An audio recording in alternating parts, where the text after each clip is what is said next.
You want to start with Michigan. Okay.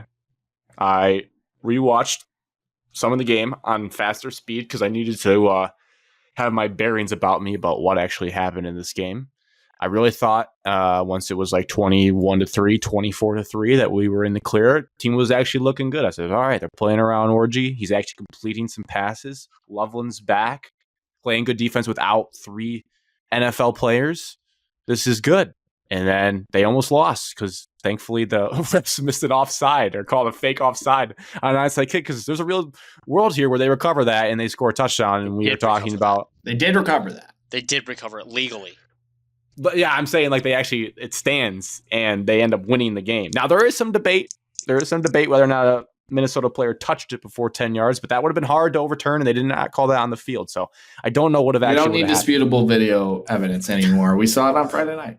Long story short, you should never be up 24-3 to Minnesota and be in that situation. I do have notes on this game, but I've talked a lot in Pookies and Dookies, so I'll open up to the listener radio callers here. Do you guys have any questions about the Skunk Bears surviving another 27-24 nail biter? Adjustments in the second half, and I don't think the 24-3 at halftime was that impressive due to, I think you guys had a block punt, correct?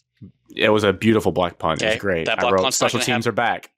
That's not going to happen every single week. I believe Minnesota had an interception. They threw a pick, and we ripped a ball out of their hands inside our own red zone. There we go. So I think it's a common theme. The score doesn't look like it is on the field. Correct. But I'm saying there's a translation between the Michigan first half and the Michigan State first half. Just somebody's on the good side, somebody's on the bad side. I saw a graphic this week. Interesting graphic. It was like... How bad did we get beat? No. I actually have a question.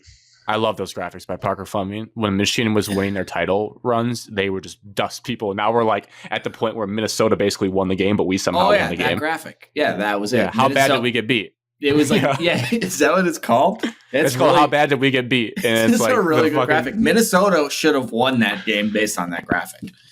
Correct. Which I just thought was interesting. Yeah, they're great. It's like it's some advanced stat really like EPA per play net success rate or something, and the guy does all this. I'll pull it up right here. I have it right here. Yeah, I love this guy. It's a great chart. I always look at it and I like make note of like, oh, like that game was lopsided. It kind of just takes out like, did we really get beat that bad? Net success rate in week 5. Michigan State, Ohio State wasn't that bad. It's right here. It's not popped up for you, Evan. Oh, I can see it is, but it's way on the left. It's not going to the big screen. Oh, you're gonna have to just get close.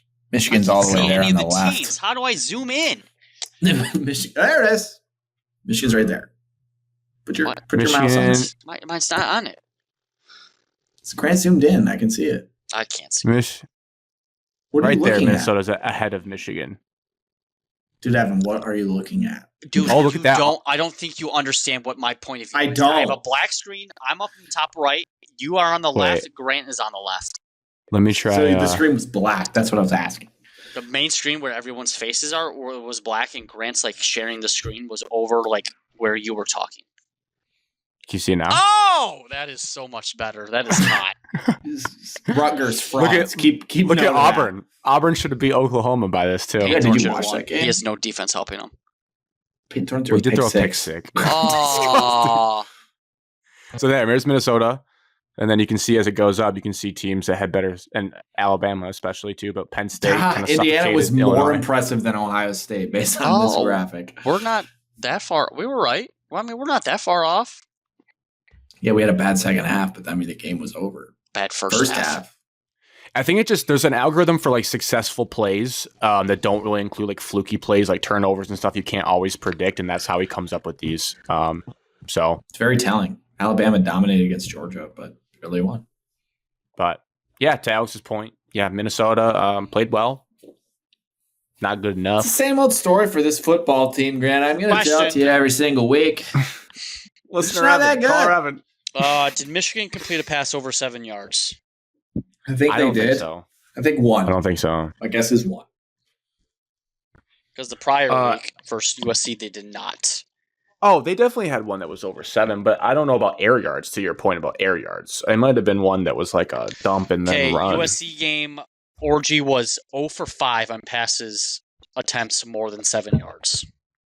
Oh, he definitely had a 7-yard air pass. He actually, believe it or not, as a positive, he went through a 3 progression read in this game and hit the backside dig, which I did not think was possible for him to do. I did see that was one play in between my busyness on Saturday. Like he had a rusher, he kind of just slid up. Your bar scene busyness? I was at the golf course at this point. He got pressured, slid away from the pressure, slid up, and then rolled out a little bit to the right and made a nice throw on the run. Like he did. While his head was still down the field, Joe Klatt was like on the field, like basically after that. Okay. But I was like, oh, that's better. That's progress. Yeah, that play was stunning to see. I was like, wow, that was nice. He still sucks. The first drive overall, to go with some of my notes, first drive was a nice glimpse of what you would want the offense to be. They scripted it well. They got Loveland involved. They weren't just like run. So that was nice. Capped off with the Mullins like 25-yard run.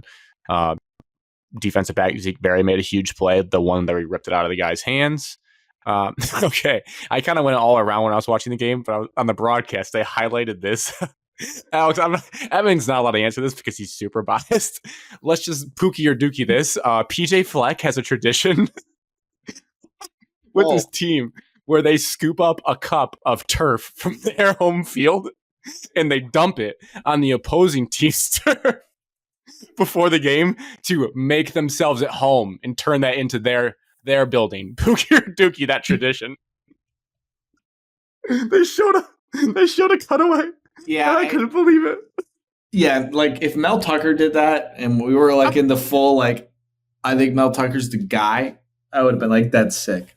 Now that I have had a chance to sit back and realize how stupid some of this stuff is, yeah, that is a diarrhea dookie. That's gross. You don't need to do that. That's very lame. Sorry, Evan. I know you'd be biased. I can't. Evan, your middle school team should do that. You should do that. It's a little cheesy. You should do that. They all got in a circle, and they like the guys in the How many cups circle, are there? Is there just one cup? Just one. He dumped it, and they all like girls, 3 of them. One cup. Oh. It gets worse though. 3 of them spit on it. They dumped it. Oh my god! You're joking. Are we still talking about the same thing? I think we're talking about Alex's video. Three guys, 1 cup. 3 gophers. 3 go. Well, how many team players on the roster these days? 100 gophers, 1 cup. Couple spits and they all kicked it in with their shoes. It was hilarious. 2 spits, 1 cup. Other positive, my guy that got picked out in the Texas game, Jair Hill. Good Dude, recruit. You talk about him every week. Nice pick. He had a tackle for loss on a screenplay. He had a really nice pick out. He's if you haven't seen the clip. Bro. He's not ass. He's not. You just wanted to say that. He's not. He's okay. Actually turned into a good player. He's Terry Arnold. Hold every 5 seconds. Guy who's not, it's not debatable, Zavada, another 53-yarder on the rain. We would be way worse without Zavada as our kicker. Did he miss one? No. Not that I saw. Not that I know of. The game really changed, though, for the worst and became a game. Punt. Return. Let me paint you the situation. Fumble. Did you fumble? No. 4 minutes left in the third quarter. Okay. 4 minutes left in the third quarter. It's 24-3 Michigan. Michigan's ball. Driving. They have a wide open touchdown pass to Donovan Edwards on a beautifully designed wheel route. Unfortunately, Alex Orji tried to hit Colston Loveland up the seam and led him into a safety who spun around, who saw it, and he won that battle and he picked it off. And then everything went downhill from there. We got a 4th and 11 hands of the face penalty on Mason Graham that was very soft, and he was also being held on. Again, no excuses, but like you can't make those stupid penalties to give up a 4th and 11. And then you get stuffed on a 3rd and 1 in your own backfield, well behind the line of scrimmage with Mullins, which was a terrible blocking play, and they stack the box. And then, to your point, Alex, you punt, and they have the 60-yard punt return. You'll look up, it's 24-17 with 11 minutes left. Like, what is that? 8 minutes of gameplay went by. You're like, oh my God, like we might lose because if we just can't get anything going on offense, we get 3 and outs and just keep giving them the ball back. You're asking your defense to do a lot. Some of the things that pissed me off, well, really one. Don't say that word. Pissed off. Would never happen under Harbaugh. reasons to actually sit there and be like, is this coaching staff like we're thinking in the moment, game by game, but you're also thinking long term. Snapping the ball with 10 clock seconds management left was atrocious. You're up 7. You're snapping the ball with 10 seconds left on a play clock, sub 5 minutes during a drive. Why would you ever do that? You would never snap the ball with 10 seconds left continuously. As Joe Klatt, as much as he loves the maize and blue, he's like, guys, we're trying to win. Ripping him about the time management. Why are we snapping the ball? Wait till there's 5 seconds, 3 seconds. Like, what are we doing? Guys, every job interview I've ever had, I always highlight my time management ability. I mean, come on. Come on. But yeah, perimeter blocking by the wide receivers is normally good, a little sloppy with some holds. You can't have those in this offense. And Minnesota going up tempo, which could be a sign of things to come for the Washington game. Going up tempo against Michigan's defense seemed to give them fits. As long as you get Mason Graham off the field, and then that's you what makes it tricky. That's what Joel tells me. The sub packages is Joel tells me you get those 2 D tackles off the field, then you just go, and you can score with ease. He's not wrong. Yeah, that's what he said. He said it during the Texas game too. It's not what he said. It's how he said it's it. How he's saying it's golden. We've listened to a lot of Big Noon Kickoff, for better or worse, in our life. It's annoying how often. There's no way you guys watch. Tell me that was the best game for Big Noon. I don't mean it ended up being kind of close. Week's not any better, Alex. It's put the Hoosiers on Big Noon. Shut the. Any other thoughts? Bleep. I love saying that. Thoughts on this game, or should we preview Washington at all? Yeah, my thoughts are the same as they always are. This team is gross. They have to win games in gross, disgusting ways.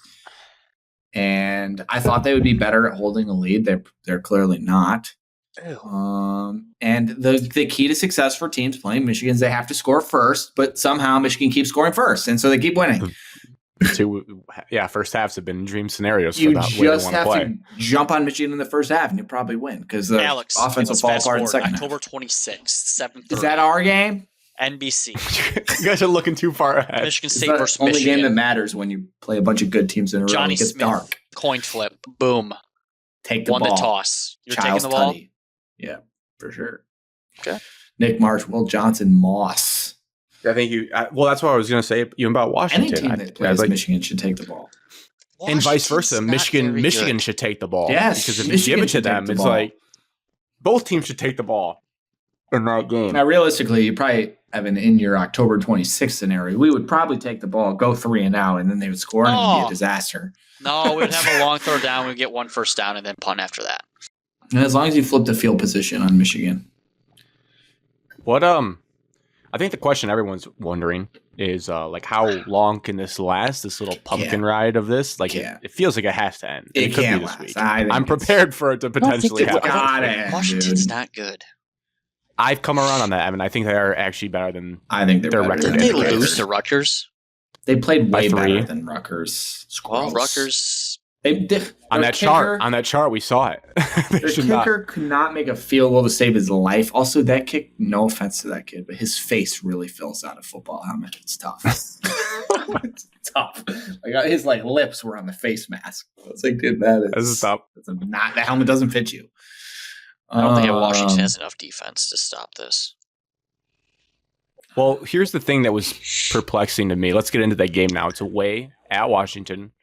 7:30 p.m. Late Eastern kick, but that's 4:30 local. So a 4:30 local kick, NBC prime time. Cock? Washington, no, NBC national. President's Cup's not going on. Washington, believe it or not, some people online were surprised. I was not. Washington is a 2.5-point favorite in this game. They are favorites. So when people say upset on ESPN, if it happens, well, that's because not upset. Basement bottom feeders are putting numbers by schools' names. Remember, right? Those aren't real. Over under 41.5, which is an implied total of Washington 22, Michigan 19. Is your implied total here? Mm-hmm. I don't know what Minnesota was doing, especially towards the end of the game. They kept having their safeties in normal positions, but if you were a defensive coordinator for Washington, would you ever have your safeties more than 5 to 7 yards off the ball? No, sir. Two safeties. Joel's told me no One way. safety, yes. I don't even know if you need to with one though, Evan. I until you get beat deep, and 7 points is not in college football. 7 points is not a death sentence. I would honestly dare them. Yeah, engage I'm like, until they make a 50-yard touchdown pass. I don't see how you don't do that. yeah, I'm that every play if I'm DC. I might let them score 14 points that way. Like Minnesota was so far off the ball, and then Michigan would just run for like 6-7 yards. I'm like, why? Why would you like be afraid that they're going to throw it? They're not going to. I don't think it was more their safeties issues. I think it was like their alignment for like 2x2. They had their outside linebackers so far out. I don't agree with that alignment more than the safeties alignment. Dude, I'm bringing my safeties down. I'm having 5 linebackers, basically. I was just thinking the same. I think I would have 4 down linemen, 4 linebackers, 2 linebackers, 2 safeties. Just everyone else play man. And if you throw 2 touchdown passes on me, I'll get out of it and just see what happens. It's stupid and it's crazy, but like they haven't, to your point, Evan, about completions. In the Minnesota game, I don't think they threw a ball more than 8 yards downfield. I really don't. Michigan State is going to do that against Michigan. I fully believe that until they beat it. And when Minnesota did do it on that 3rd and 1, it worked. They stuffed them. I just don't. State was running man against Ohio State. Yeah, that's what I mean. We're going to do it against Michigan. Jesus Christ. I don't know. For this game, I mean, Will Rogers, I think, is better than we all. I think he's good. People talk about him. Like, I think everyone's like, oh, Will Rogers, whatever. Mississippi State. I don't think he's bad. I think he's solid. Good. Looking back at the results, Washington State they lost to, but Washington State's not bad. So I don't know. I think this is a game, especially off a loss to Rutgers, where they really need to get something here, and it makes me very nervous the spot they're in first, as we joke about, first time leaving Ann Arbor for the season in October. They also had to go short week across the country to Piscataway. You just don't go there and come out alive. In the blackout uniforms. No. And Rutgers actually had fans there. Oh. Yeah. And to be honest, which surprised me about that game, Washington rushed for more yards than Rutgers did, which I would not have thought with Monangai in the backfield. They did go 184 on the ground, which is going to be the success for Michigan. You got to run for 250 in this game, which is crazy to say, but you just have to win the way they want to play. I don't feel great about it. Washington's best receiver, though, is Giles Jackson. He's ass. He's still in college? He's like the only receiver they have that's okay. Yeah, but like all their receivers are in the NFL. Probably still a better wide receiver room than Michigan's. Yeah, probably. Giles Jackson. Isn't it start on crazy? Michigan. You're going to see a lot of buzz around the week. Oh, the national title rematch. This could not be further from the truth. Title. I almost forgot that was the national title because these teams are just not the same. It's just not even close. They were probably really excited about having this game, and then they're like, "Oh, this is grody." It is gross. I'm going to stick to it, though, until it burns me. I want people to know deep down I can easily see this being a loss for Michigan, but I'm going to go 21-20 Michigan. Dude, that was my score. I have it written down. Oh! That sucks. Yeah, I'll go 21-20 Michigan. Oh, you're going to stick with this, too? 23. 24-23. 23. He wants to say 19, but he's thinking about how to get there. No, I know how to get to 19. That's easy. Evan says the most random numbers every time. Come on. Nope, I'm going 25-18 Michigan. Really? Yucky. That's the kiss of death from Evan's confidence. All right, Michigan. 3 votes for Michigan. They lost for sure. 100%. It's going downhill. And this is so huge, too, because they're going into a bye week. Injury report, though, I do think Will Johnson, Josiah Stewart will be back, which is huge. So I think they'll be fully healthy on defense. How do you have any information about injuries in college football? The Monday press conference of Strong or him saying that they'll be good to go this week. Oh, yeah, that's a pretty good source. Good source. Yeah. He's so far he's been way different than Harbaugh again about just transparency and injuries. Johnny's a little too transparent for us. He's like, "Yep, guys, done for the year." Okay, thanks, John. It's like no nonsense, whatever.